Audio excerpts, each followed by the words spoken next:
Linear gap seal. In this video, we will explain what the linear gap seal is and its purpose in the installation of a fire door. The tools and materials you will need are a scraper, a knife, a mastic gun, intumescent mastic, and rock wool or foam. Often done incorrectly and a weak point of fire door installations, the linear gap seal is the gap between the surrounding structure and the door frame.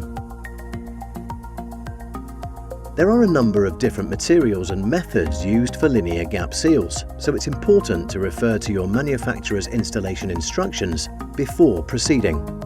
The variables that can affect your choice of linear gap seal are the thickness and width of architrave, smoke control, the rating of the door leaf, the width of the gap from the frame to the wall, and the wall type. Please also ensure the linear gap seal you are using is compliant. The majority of fire door manufacturers make reference to the British Standard BS 8214:2016 timber-based fire door assemblies Code of Practice. Also note that there are a range of materials that may be used for this type of seal: mineral rock fibre, rock wool, intumescent mastics, and expanding foam products. UK Fire Door Training recommends using mineral rock fibre and mastic, as this method is a belt and braces approach.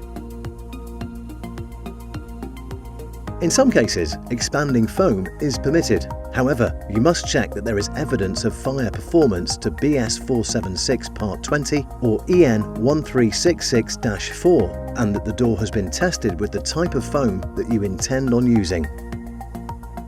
If a fire door is required to hold back smoke, then you must also cap the mineral rock fibre or foam with 10mm of intumescent mastic that has been tested to BS 476-22 or BS EN 1634-1. Plastic packers are acceptable, but these must be trimmed back by 10mm on either side of the frame and covered in 10mm of mastic. Proving a linear gap method can be difficult if you've not documented the process. Therefore, please ensure you capture sufficient photographs of this part of the installation.